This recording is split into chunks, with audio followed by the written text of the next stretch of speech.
Monroe, what's going on, brother? How you been? Brother Bryan, how's the Gator this week? Man, I'm gonna tell you something. It's been an incredible week. Work's been good, weather's been good, fishing's been good, life's good, bro. Hey, Life look, is good. life's good, man. Life is good. I hadn't seen that up there. I Yeah, like the swamp. I got to get I back tell to you the what, swamp. it's after a hard day, it's a wonderful place to hang out. Wonderful place to hang out. How's your world? My world is good, but I think we need to introduce ourselves. We hadn't talked about who we are. We're just a couple of guys talking, but uh, let me introduce Bryan Wright. I'll do your introduction. Uh-oh. This is Bryan Wright. He is an expert in the home mortgage industry. You started working in the mortgage industry at the age of 17. Child labor laws. Yeah. His mother ran a mortgage company. He was brought up in it. You've worked in it for all these years. And Bryan is my go-to for information about what's going on in the financial markets in the United States. So he's not just a good fisherman. He's a guy that really works hard. And you run the East Coast part of Union Home Mortgage.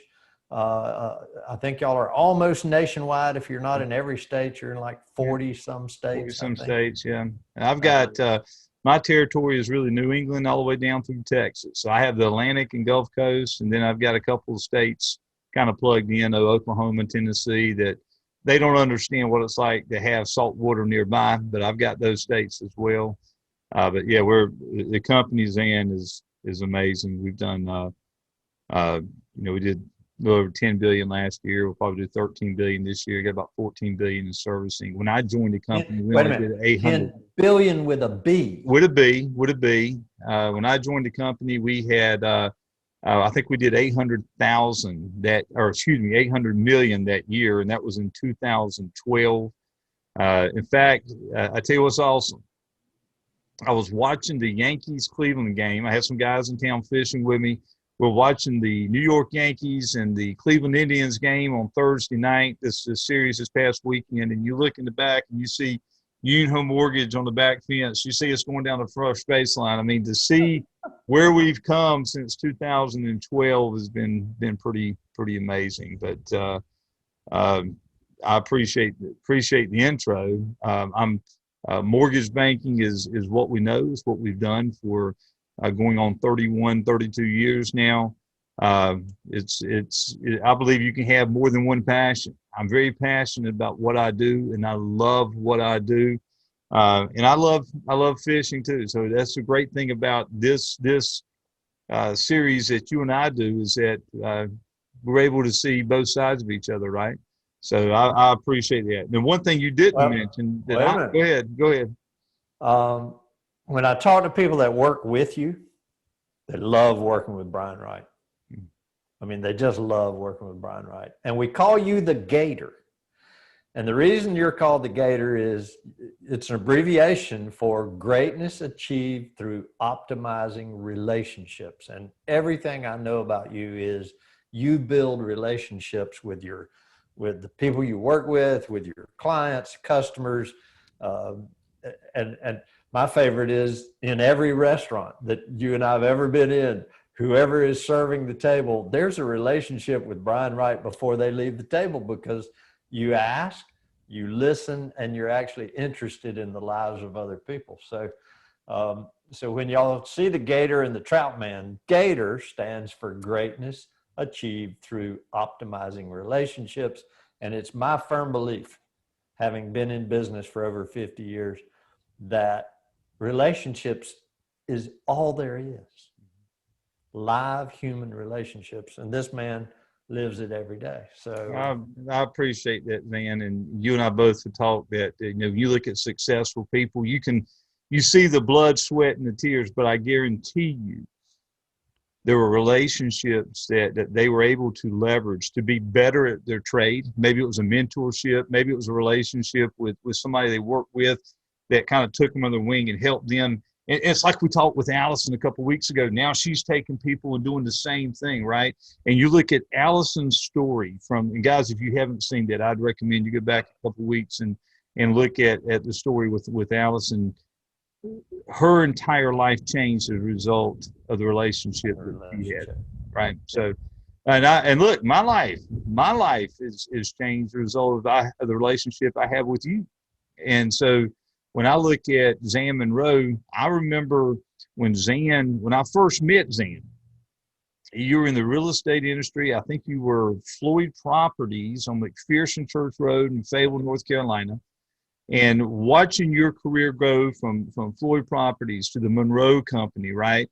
And I tell people all the time, Zan, that the real estate expert that I go to when I have a question is Zan Monroe.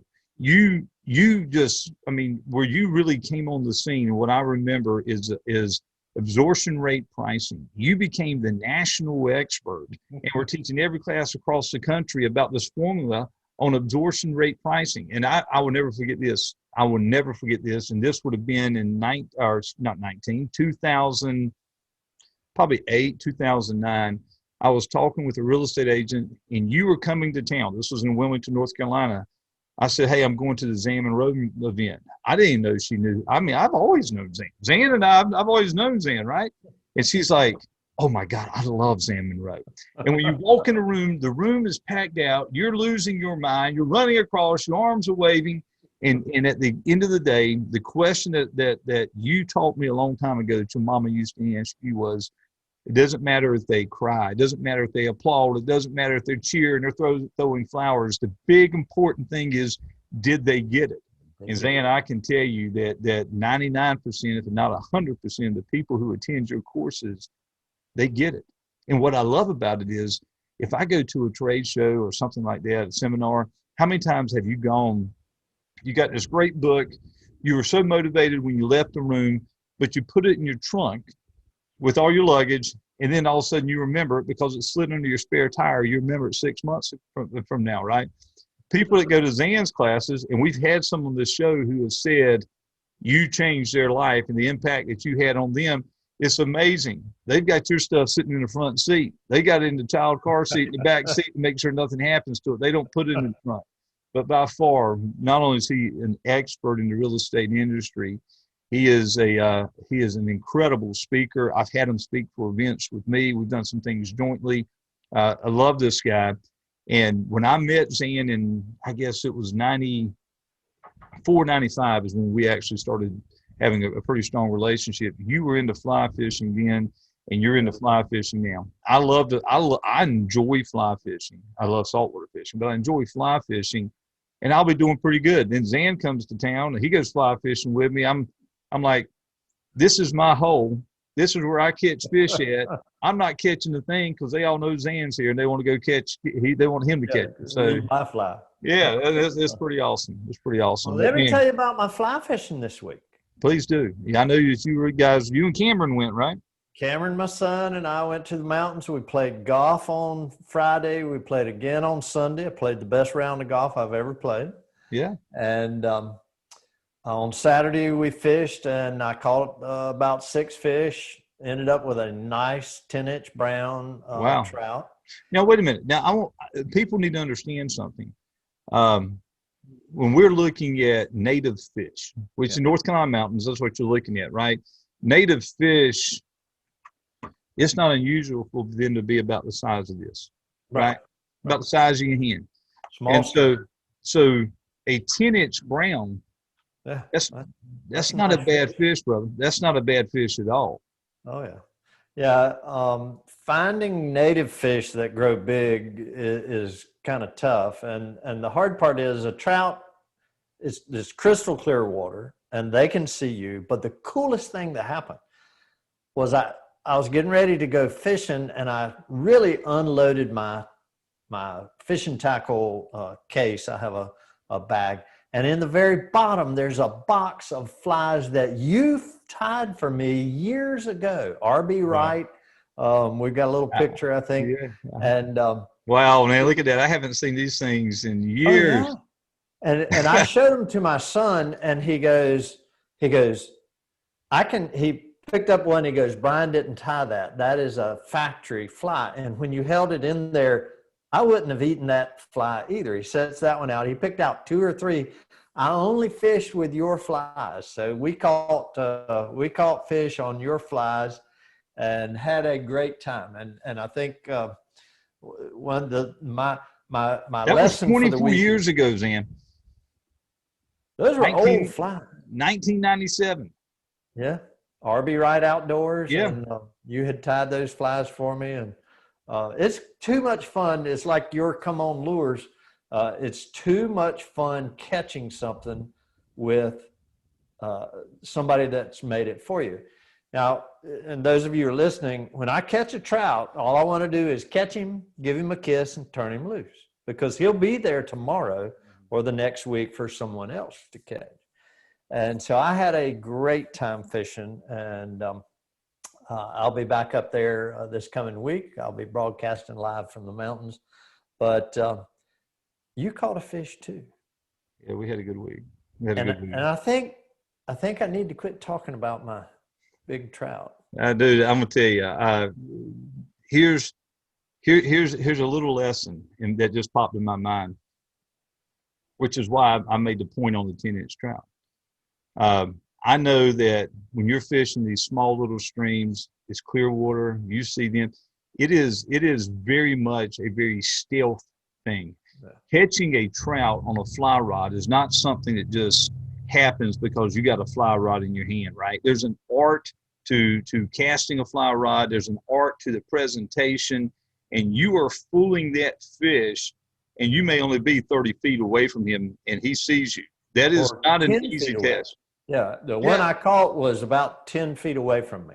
That's not an easy task. And so people need to understand, you got to put in relation 10 inches versus, what we call, mine was 150 yards away, right? So there's a big difference. So let me just tell you that Friday, the water laid down, and from where I'm sitting right now, I was 47.8 miles from where I'm sitting right now, east, which means I was 48 miles out, right? I got to 120 feet of water, it was 72 degrees, 2 foot little swells. And I was in heaven. Now, when I left the dock that morning, 2 things happened. I'm going to show you this picture right quick.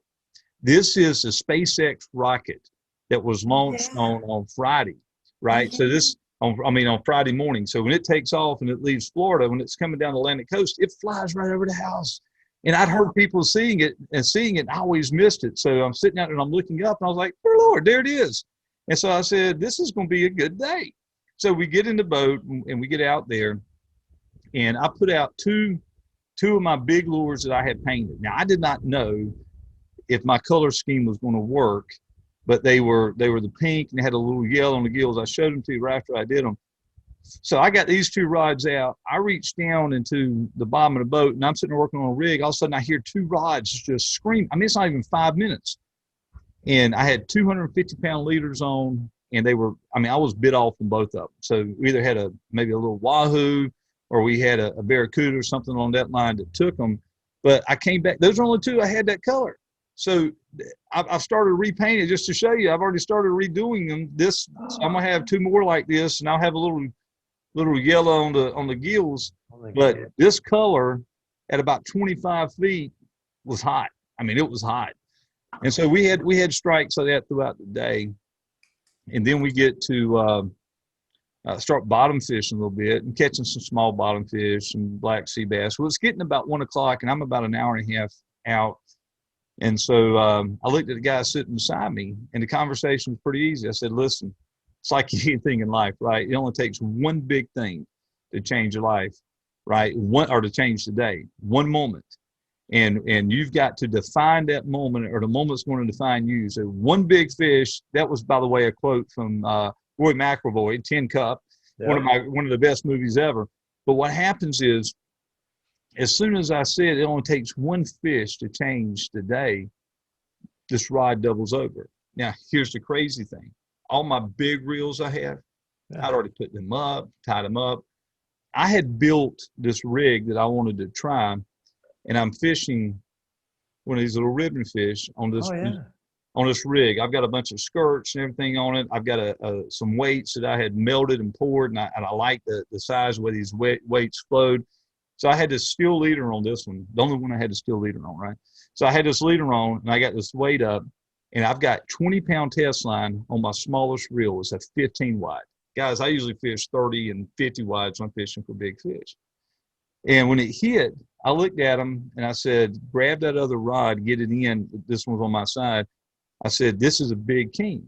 And when I picked it up, Meaning king mackerel. Yeah. Yep. Yeah. When I picked it up, it was more than a king. So I'm gonna I'm gonna show you this video real quick. I want to see, because I haven't seen it yet. We waited until the show to take a look at it. I want to see it. All right, let's go to it.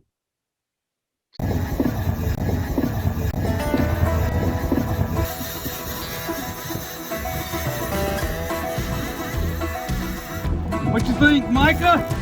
What did I just say? I'm sorry.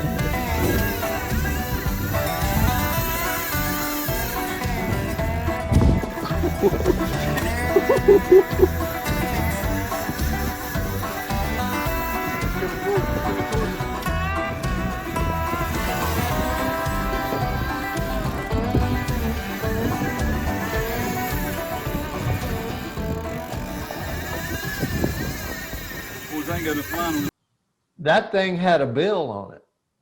That was a sailfish. It was a sailfish, and off the off of Topsail Island.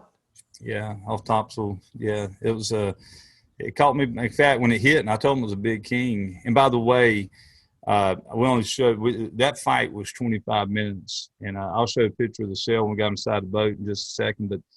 But instead of showing everybody, 10, 15 minutes of footage. The crazy thing is, I've got cameras set up all over the boat. We've been fishing since daybreak. This was about 1 o'clock. Every battery that I had died. So when it hit, I said, grab the rod, cut your iPhone on. And so, you got a couple guys on the boat, and I'm fighting this fish. I'm going around the boat, around the boat, around the boat. When he came out of the water, I said, boys, that's a sail. That is a sailfish. And then what many people don't know is that I have seen sailfish caught left and right. I've been in the boats when they've caught.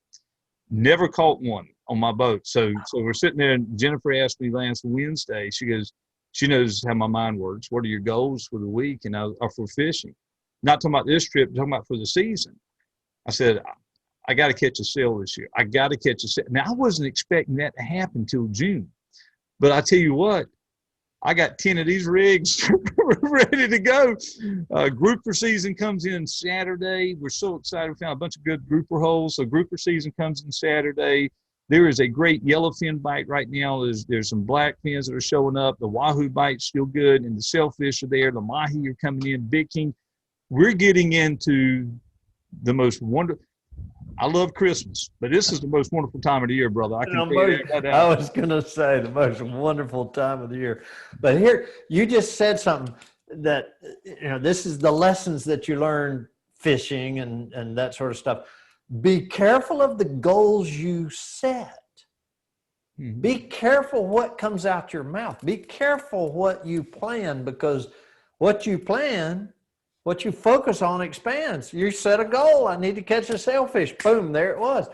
Mark Given, friend of mine, he goes to Vegas, and his wife said, what do you want to do? He said, I want to sit down at a slot machine and hit the jackpot. And he did. You got to be careful what you wish for, because life will bring it to you.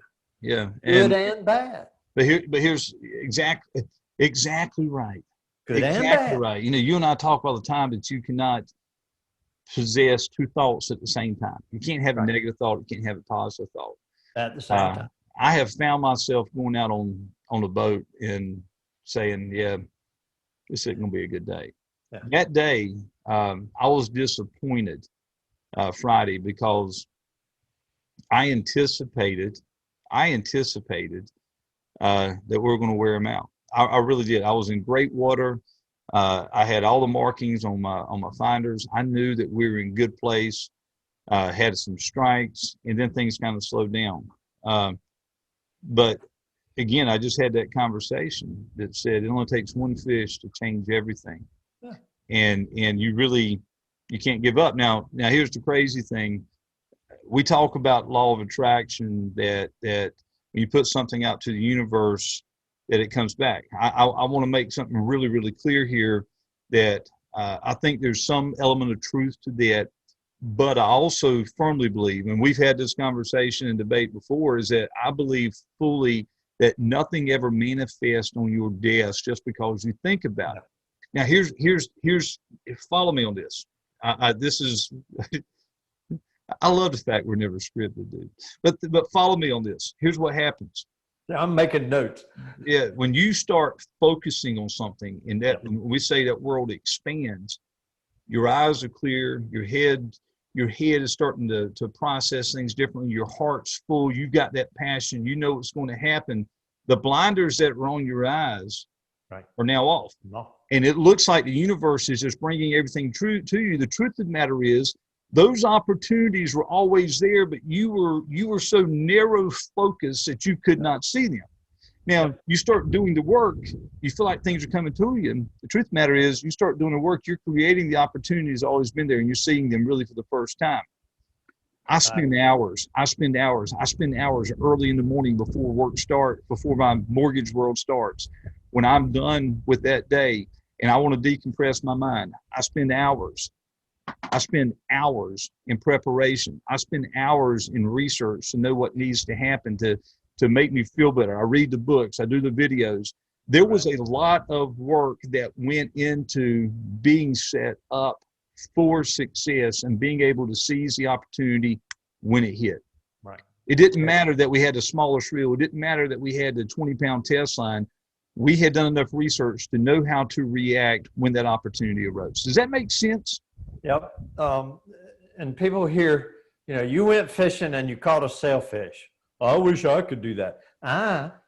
Preparation, which you are the most prepared person I know, other than my son. He is that guy. Y'all work through your preparation, you study your craft. It takes preparation, and then it takes planning. Mm-hmm. You plan your weeks, you plan the weather, you study all that. But then there's a key factor that lots of people forget, and that is you've got to go fishing. You can't catch fish in your living room. Come on. You cannot do it. You can't be a success in business just because you think about it. You can't be a success in it. You've got to take action. So planning and preparation and all of that. But the key here is go take action. And there have been days where you and I've walked in the trout stream. The day I caught 6, my son didn't catch a thing. We're in the same stream. I've been in your son's shoes. I've been with you in the trout stream when you caught 6 and I ain't caught a thing. Yeah, and there are days where you don't catch a thing, but you got to go. And then the universe responds with one of those magical days where all the tumblers fall into place. And those magical days occur in your business, in your life, those magical tumblers will fall. But if you ain't out there trying, it doesn't matter. The tumblers just fell in the parking lot because you weren't there. And so I am just tickled to death. I wasn't on your boat. I've been on one boat that caught a sail, and we're going to get a buddy of mine, Mike Salvaggio, to come on in a couple of weeks. And I want him to tell the sailfish story that he and I experienced. And but I want to see more of this video. I want to see more of that sailfish. And by daggone it, you caught that fish on a 20-pound test line? Yeah. 20 pounds. I knew. Look, in the full segment, like I said, we're going to have out on the Come on Lure site probably in June.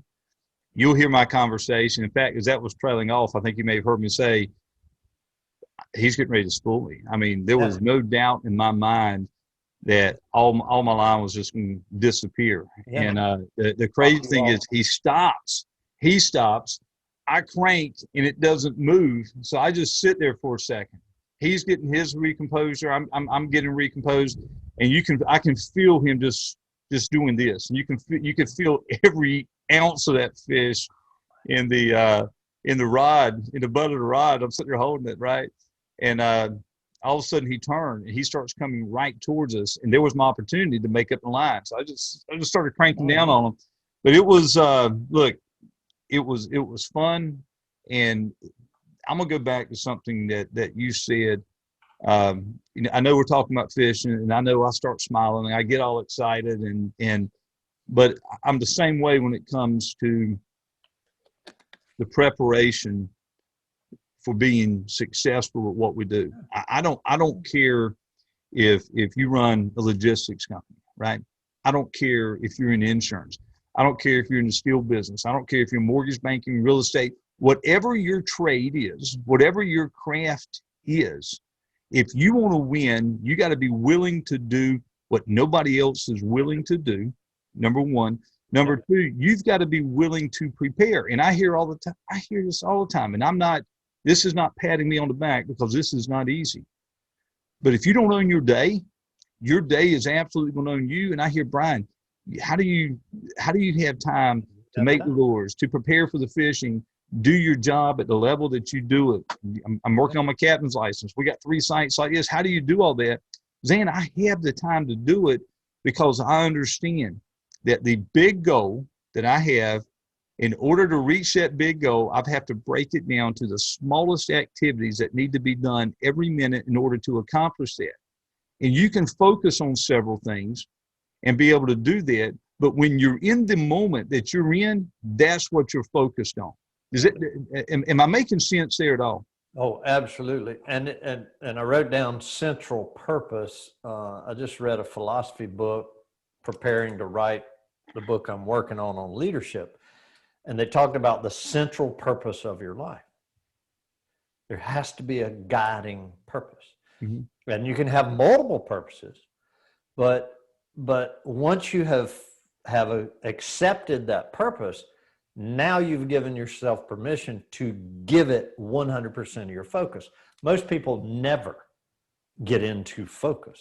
They remain out of focus. And one of the biggest problems with focus is this device. Mm-hmm. I mean, while we're sitting, here's Buffalo, New York is calling me right this minute. And I guarantee you it's a computer. Yeah. But the truth is we get so distracted. The key to success is focus, uninterrupted, intense focus. One of the things, people ask me the same thing. How do you work a full-time job, have time for your family, play tennis, go fishing, write books, speak all over the world, travel, hang out with me, hang out with Bryan Wright? I get to go to Bryan Wright's house. And the truth is, it's all about focus. Now, I'll give you another statement. This is everything you do in life prepares you to do something else. Mm-hmm.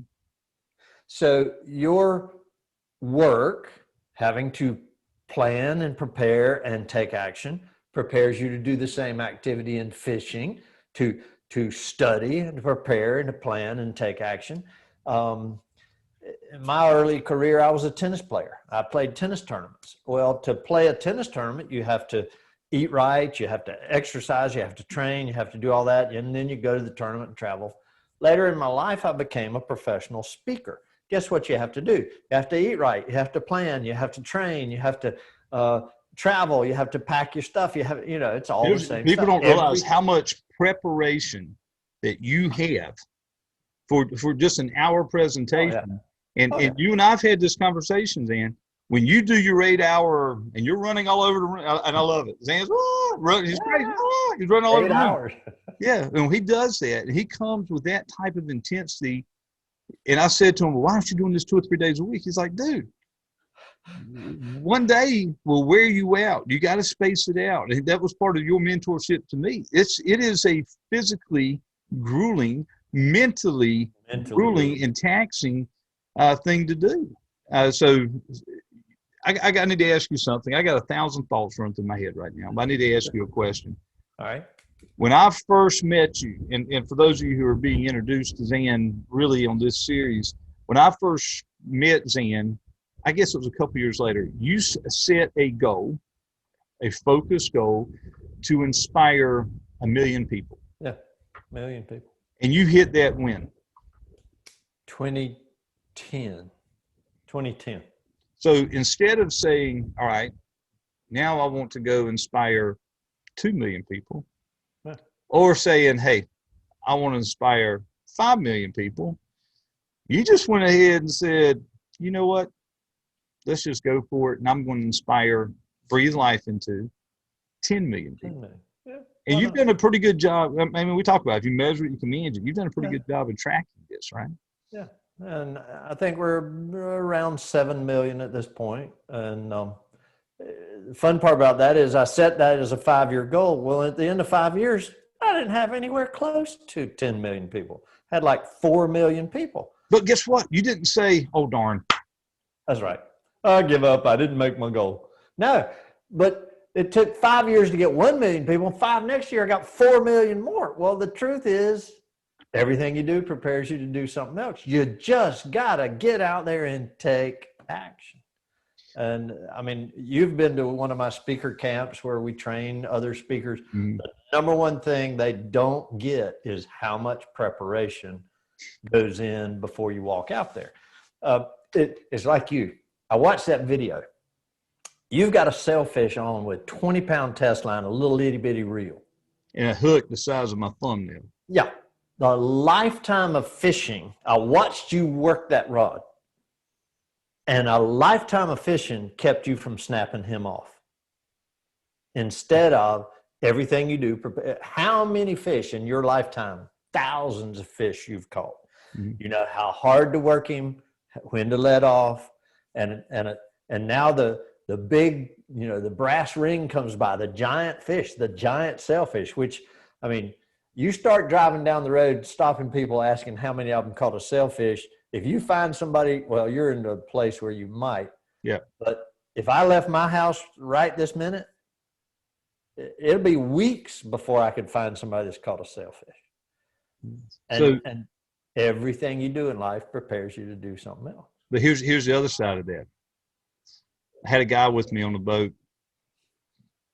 I don't know, a month or so ago. I was high-speed trolling for wahoo, right? I have my lines out, and you're running 13, 14 knots, and all of a sudden I get a strike. And he's peeling it off.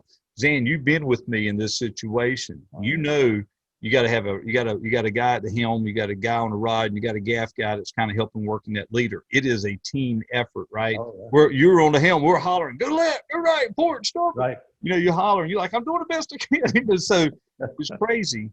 So as soon as that fish hits, I just said, hey, when I tell you, I want you to tighten the drag. Right. And I said, and I was saying just enough to slow him down. He went, whoop. He locked it in all the way up, and that thing said, ding. And I thought, man, that's, you know, it's only a $75 rig. It's all right. The point that I'm making there is this. Everybody, again, going back to logistics, insurance, mortgage banking, real estate, whatever it is, everybody, no matter what stage you're in right now, you're looking at something that is, maybe it's the first time you've done it. And the fear is, I want to be cool. I don't want to be the guy on the boat that causes the line to break. I don't want to be the person that messes up this big deal. And at the end of the day, everybody who is an expert at anything was once a rookie. Michael Jordan grew up 20 minutes from here, right? Yep. He was cut from his high school basketball team. Michael Jordan, and you think about him. He just said, hey, you know what? I'm learning, right? Everybody who is a professional and expert anything was once a rookie. And it goes back to something that I learned 2015 from one of my mentors. And he said, if you do something every day, you get good at it. But you got to do it every day. You got to be in the moment, focused every day.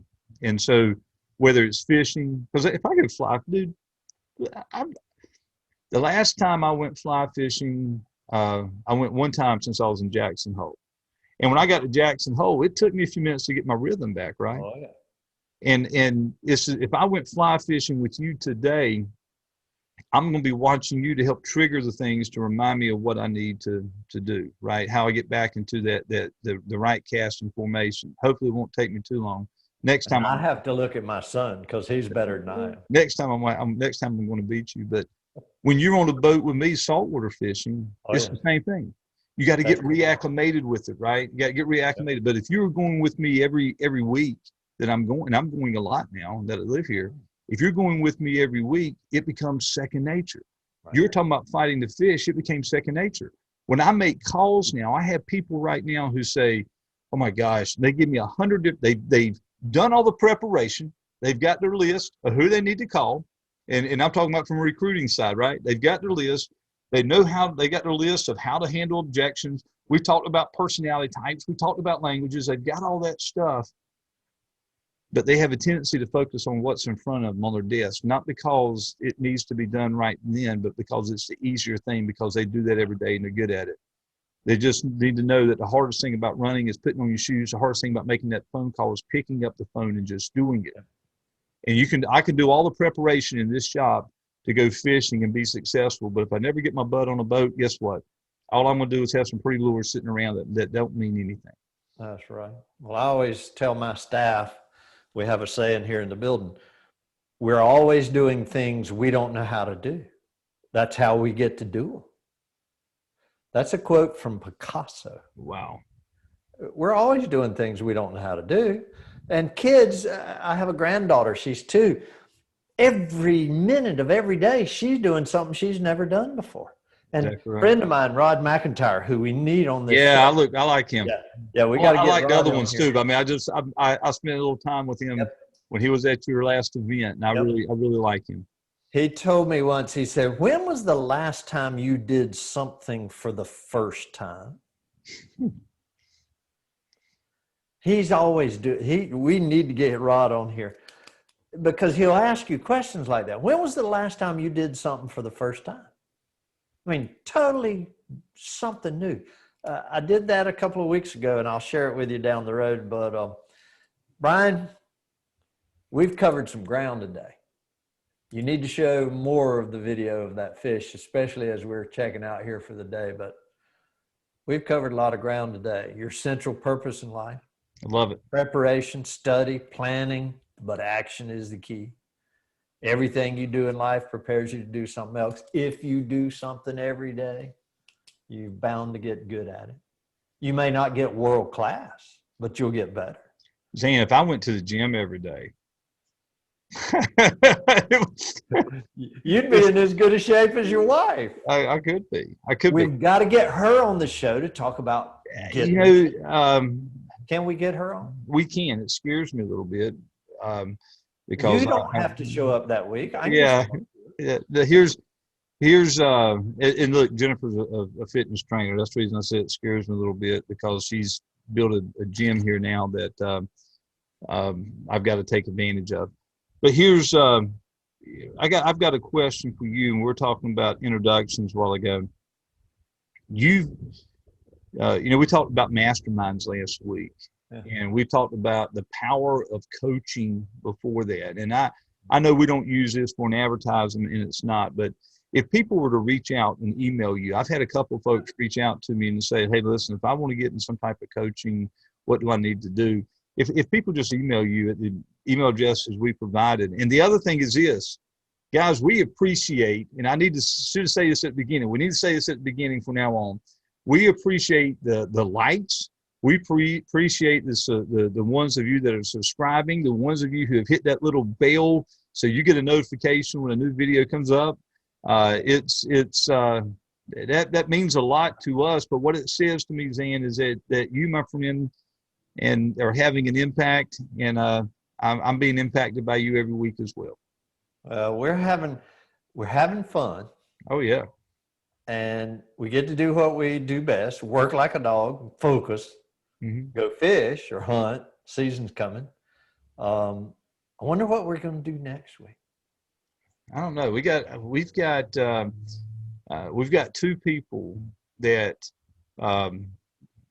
both of them are trying to get their schedules worked out. So if we can get one, we're going to have one on next week. It'll be one of them. And then the other one probably on the following week. But I'm going to tell you, you're going to be, I believe, coming to me from On the Blowing mountain. Rock, North Yep, I'll Carolina. be in Blowing Rock next Tuesday, and hope to have some more fishing stories for you. I appreciate it. Zan, dude, I'm going to tell you, love you like a brother. Appreciate everything you've done for me, and I'm absolutely having a blast with this, man.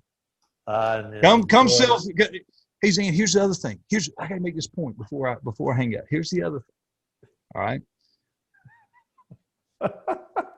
When you do something that you've never done before, you break down all barriers that are in your mind. I was going to tell you this a while ago, because here's what's happened is we call it a sailfish. That has been a barrier for a long time.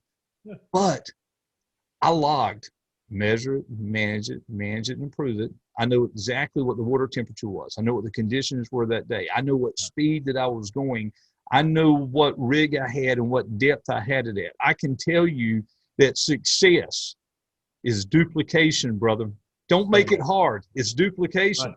And so I am 100% convinced that this is not the first time that we're going to be talking over the next 90 days where I said, hey, dude, we caught a sailfish. I may not be as excited as I was on this one because this was the one that broke the barrier. And no, Bryan, I'm sorry, but you're going to get excited. Yeah, I get excited over a brim. So, I mean, that's right. I catch a little pinfish. I'm like, hey, whipper bait. But that's here's right. What's going to make me very excited, though, is to be filming you fighting a sailfish on the inner Gator. Oh, that'd be fun. About 50 miles out. Yeah. And then we send it to your son, and he's like, dude, why didn't you invite me? Well, we got the greatest compliment last week. My son watched our show and commented online. Yeah, so, I saw that. Look, dude, I hope your week's good. And if I don't talk to you before, which there's a good chance I won't. Nope. I'll see you next week at this time, bro. Have a good one. All right.